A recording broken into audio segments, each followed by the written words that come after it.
Good evening, everyone. My name is Beglinger, and I'm thrilled to present to you tonight the launch of the Climate Policy Exchange. Before I start and present to you what this project is all about, and also bring in our first corporate participant, the Ingka Group, running the IKEA retail businesses, I would like to give the word to our host, Joseph Robertson, representing the Citizens Climate Education. Joe, the floor is yours. Thank you, Nick. So, as Nick said, I'm Joe Robertson from Citizens Climate Education. We work to empower citizen volunteers to talk to government. The reason we do that is because there's no one person that can fully understand all of the complexity of the challenge that we're facing. There's no one institution that has all of the skills, all of the resources, all of the funding, all of the even political power to solve this problem. We need collaboration. And so we know that people in government have to decide big things, life and death things every day. And frankly, they need people to come in and be constant sources of support with information, with vision for what the future should be, with connections to people who can change the way our society works, the way our economy works. Right now at the COP25, we are trying to set the foundation for a year of upgrading national climate policy everywhere in the world. And those upgrades have to get us from where we are now, where if every country did everything they've promised, we would see 3.7 degrees Celsius rise in temperature and essentially global catastrophe, to a place where we can be within 1.5 degrees and have some hope of stabilizing global heating, keeping the kind of civilization that we know and making it better. We believe that we need people talking to each other. We need vision for a better future. We need stakeholders involved in decision making. And in this process, we also need non-party stakeholders. We need cities, states, regions, businesses, banks, community organizations, helping to shape the way policy works and helping to shape the way finance flows. And I think that's why a climate policy exchange like this, that brings stakeholders outside of government together to help shift the core drive of our economy, is so needed. Thank you very much, Joe, for this introduction. So let me run you through what actually the Climate Policy Exchange is, because I think it's quite a novel way to address the climate crisis, one that isn't around yet, and one that has its place to accelerate the implementation of the Paris Agreement. So very fundamentally, corporate advocacy is key for moving towards full decarbonization and net zero. Why is that? We have a lot of decarbonization to do. We need both technology innovation, but also policy innovation. When it comes to policy innovation, advocacy is key. Advocacy is key from private citizens, but advocacy is also very, very key from corporates. If you think of the impact a leading business in climate can have, think of it in three phases. On the one hand, you have the business itself. The business subscribes to ambitious targets. The business sources sustainably. This is a very good thing. They influence directly what they do on a day-to-day basis. The next level is their supply chain. They manage to advocate for their sustainability targets in their supply chain already. Their reach is much greater. And now the third phase is really that the business that has understood how important decarbonization is expands that influence to all of the market. And that's where the policy frameworks are relevant. So if a business with leading targets can not only set its own targets to be 1.5C compliant, not only influence its supply chain, but actually reach out and advocate for sustainable policy frameworks, that's when the impact of that business is greatest. If you think of the Paris Agreement is really a top-down type agreement. The countries at the very global level agree to the 1.5C target. Below that, however, the Paris Agreement has very much of a bottom-up character because it's based on NDCs, on nationally determined contributions.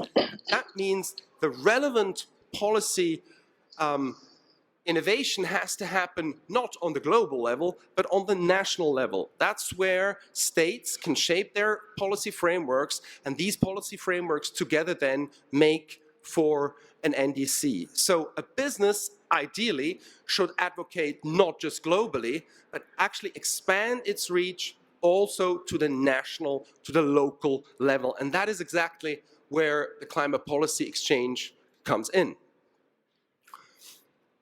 If you think about corporate advocacy, there is really different levels of advocacy that are relevant from a corporate perspective. On the one hand, you can do direct advocacy. You may have an issue that is of high concern to your business, directly affects your business, and you want to do direct advocacy. You speak to policymakers directly on that specific issue. Then there is another way of advocacy that usually happens through think tanks and associations. We call that indirect engagement. You basically join an initiative and an association, and through that association you advocate. And CPX is really offering a new dimension to this. It's a different type, not direct, not indirect, it's kind of both. You do specific endorsements to specific policies, but you do that both on the global and the national level. And it's the national level that's really key for us here. If we go one level further, to realize this goal of having a global business be active nationally, we have thought through this for quite some time and have come up with basically a technology solution that shall enable that. So very important is to understand that the CPX is not another initiative requiring corporates to subscribe to some additional targets. There are very, very many global initiatives out there already. We're not another one. But what really the CPX is an issue-independent technology platform. The corporates that join us, they don't have to subscribe to any specific targets. But what they can do through our platform is to give on an issue-by-issue basis, on a policy-by-policy basis, differing nations relevant here. They can endorse those at the time when it counts most, when in that national market that policy is being discussed and therefore a policy opportunity for innovation is emerging.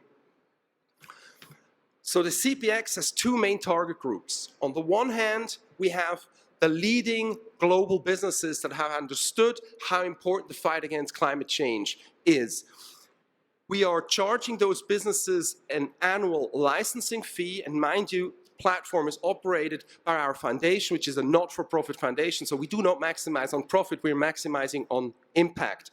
This fee is supposed to cover our costs, and we charge it to the corporates that are participating in the platform. Our second stakeholder group are the local actors, the associations, the NGOs, the issue-specific organizations that are available all across the world, that have existing teams, existing budgets, and that run their existing local and national advocacy campaigns when policy innovation, when there is an opportunity for policy innovation. These are our two main target groups, and basically the CPX links between those two. This means that we have three main value propositions. On the one hand, CPX allows for better advocacy. It should lead to more climate action because we can leverage that strong voice by a large corporate in a national context for a local actor that carries a lot of weight.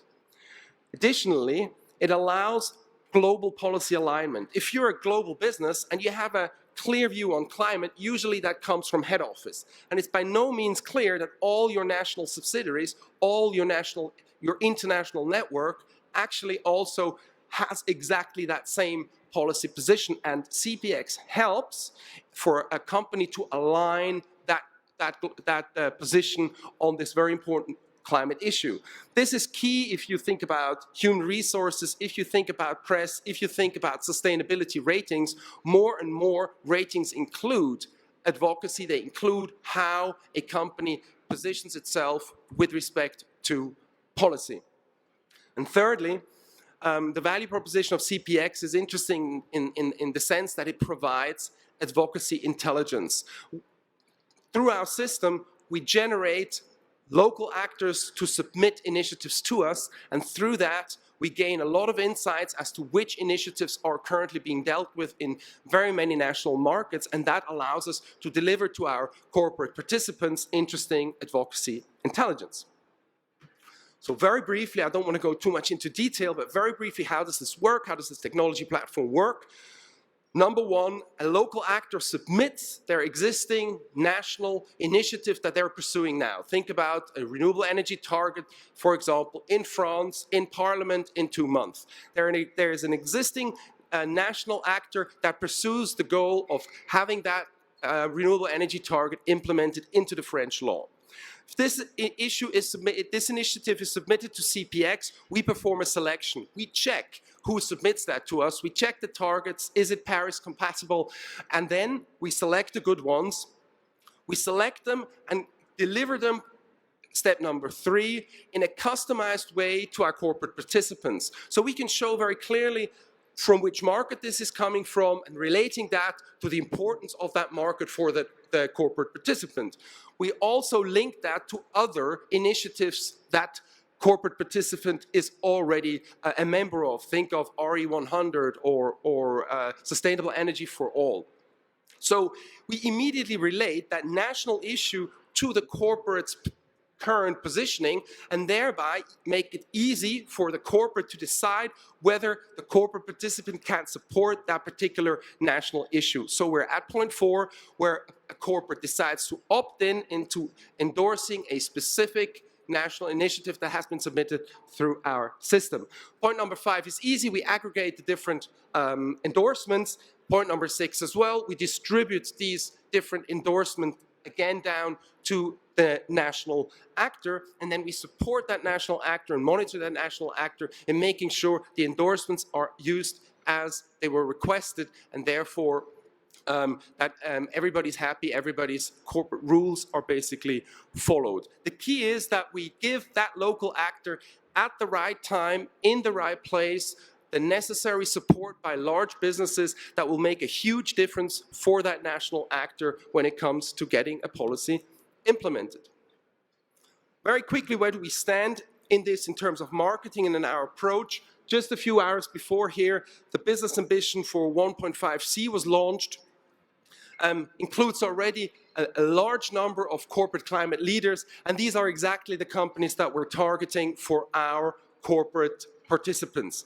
We have analyzed approximately 5,000 global companies across 100 of the key climate initiatives out there, global initiatives out there, and we have created this climate engagement index, which now serves as a basis for our marketing, because we know that, for example, a Unilever has already committed to a 100% renewable target. So if there is a national initiative somewhere in the world that deals with renewable energy, we are pretty sure that Unilever can support that, because Unilever supports 100% renewable energy. So it's a good basis for our marketing to have this climate engagement index to target companies specifically.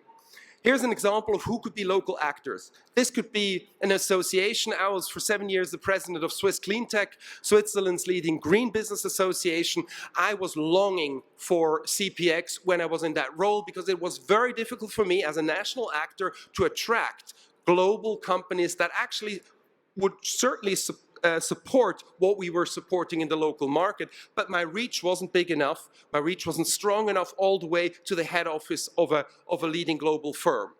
You could also have an NGO like the WWF, or a very specific organization such as Japan's Carbon Pricing Leadership Partnership. You have different national actors that could use the Climate Policy Exchange. I think you get the picture here. So now, I would like to formally launch CPX, and on the slide you will find the link to our press release. This is only possible because we benefited from the philanthropic support of Switzerland's leading retailer, Migros. Migros Engagement is providing us with the finance for CPX, and I'm thrilled to also announce that we already have our first global corporate leader in the form of the Ingka Group, running the IKEA retail businesses. And it is my great pleasure now to hand over to Lorenz, who is at Ingka Group in Sweden, and he's the head of public affairs. So, Lorenz, the floor is yours. Let's hope this works. Hi there. Yeah, it works. Thanks a lot, Nick. So, my name is Lorenz. I'm the public affairs leader for sustainability and people at the Ingka Group. At the Ingka Group, it's formerly called IKEA Group, and we're a strategic partner in the IKEA franchise system, and we're operating 374 IKEA stores in 30 countries. And these stores have in total 839 million visitors each year, and it's a growing number of visitors. So let me shortly explain why we as the Ingka Group decided to join the CPX and kind of how this fits into our strategy. So we're guided by a very simple but powerful vision to create a better everyday life for the many people. And everything that we do across the whole IKEA value chain kind of supports that vision. And facing the climate crisis, it's very clear that we all need to act. With more than 75 years of experience in the retail business, we're currently transforming our way of doing business in a more sustainable and circular direction. A low-carbon society is necessary and is demanded by our customers and by consumers, and it's critical for our profitability. So we as IKEA and as Ingka are committed to the Paris Agreement, and one of the companies that signed the Pledge 1.5 already in New York at the UN Climate Summit. And we are determined to be as IKEA climate positive by 2030, meaning we will reduce more greenhouse gases than we emit in our entire value chain. But to have an even bigger impact, and now we come to the advocacy part, we advocate for ambitious climate policy and take a very clear stand. We all, governments, citizens and businesses need to act. And we have done this advocacy for a number of years. And Nick before very, very nicely showed the different steps that you can take when it comes to advocacy. And we have exactly run through these steps. So we started to advocate directly towards policymakers as Ingka Group and as IKEA. We're constantly in contact with key decision makers now on the Green Deal in the EU, with Polish government and decision makers, with the US, but we also engage with our partners. So we're collaborating with WWF, World Business Council for Sustainable Development, UN Global Compact, the World Economic Forum, Women Business, RE100, EV100, so many more, and we join their alliances and their businesses. But as Nick said before, Paris happens on the ground in countries or in regions, and that's why we also step up in these countries. So we're actually currently recruiting a lot of public affairs people in the different regions and markets to really be able to step up and to engage more on a national and local level. And I mean, doing this, we believe that the climate policy exchange, the CPX, can really add great value. It will allow us to potentially leverage our responsibility and power as global multinational enterprises for a positive impact on a national level by connecting to these national movements and national actors. So kind of matching our global policies and global positions with the current national initiative by grassroots movement has a huge potential. And that's why we said, I mean, when Nick approached us, we said, we have to be part of this initiative from the very beginning, and we're really proud to be part and to be also kind of coming in with our leverage, and we're ready to pilot the platform in Switzerland and to also kind of then take it hopefully to the global level. So with that, I would just like to thank you very much, Nick, for this initiative and for this, I think, great innovation that will help us contribute to solving the climate crisis. Thank you very much, Lorenz. I know it's always difficult to be the first, and you pulled together the courage, and I'm really, really grateful for that. So with this, if you could switch me to the slides, super. Lorenz, thank you very much for your input. I'd just like to briefly wrap up. So if we rewind 1 second and summarize, why should you be part of CPX as a global business? Well, it delivers you intelligence on local policy opportunities. You get to know through us what's going on in the different markets.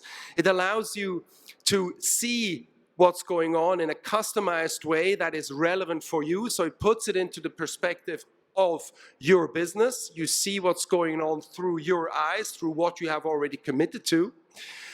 It's of course a tool to then easily engage, so you can really strategically support a national initiative where and when it counts. And mind you, it's very, very different to stand in Parliament and convince a politician to say yes, to say a renewable energy target, if you, on the one hand, can say, hey, also IKEA Group is supporting that, or whether we have to say in Paris or in Madrid 2 months ago, some global CEO said that renewable energies are important. If we manage to make that support very specific, where and when it exactly counts, then that's a great way to extend that support. It allows you as a business to align your policy positions. That's not always the case, particularly through memberships. We'll point out if you are in associations which do not represent you in the way you should be represented, given your global position. And all in all, it helps raising the importance of climate and the importance of advocacy in climate throughout your network internally. It's a tool to get everybody involved, get all your national outposts involved, and not just the head office in advocacy. On the other hand, we have the local actors. I think CPX is a great deal for a local actor. It's free. That's why we call it low cost, because all a local actor has to do is really spend some time, submit the initiative in detail, tell us exactly who you are as a local actor, and if you do it well, you'll get quite an important return for your effort. You get global voices to support your specific initiative. It should be quite simple, this process. We pool for you, and we think that helps you also to then attract other supporters in a national market. Imagine you have Ingka, for example, supporting a renewable energy targets. Other businesses, national, local businesses will note that, and it will be easier for you as a national actor to attract additional support if you have a heavyweight such as Ingka, IKEA on your side. And of course, we'll develop quite a bit of know-how on advocacy. Therefore, we can support you as a local actor in your initiatives. We'll do capacity building and best practice, that kind of thing. So with this, I really like to conclude, and I would like to conclude by sort of voicing our ambition. I was able to show you our first corporate participant. We now have, as an immediate next step, the goal to get 3, 4, 5 additional front-runner businesses such as Ingka Group to join CPX, and then by 2021, our target is to have 100 of them. We know how urgent it is, so we want to push forward with this initiative as fast as we can. So this is a call out for all those climate leaders in the corporate world that want to go the extra mile, that want to move from action to advocacy to really make sure their impact is maximized, and therefore together we can win the fight against climate change, which will require policy innovation, not just on the global level, but particularly in the national level. With this, I like to conclude. We are pretty much on time. I thank you very much for your attention. If you have questions, both Joe and I will be available outside of the room for a little bit. Thank you for your attention, and have a good rest of COP25.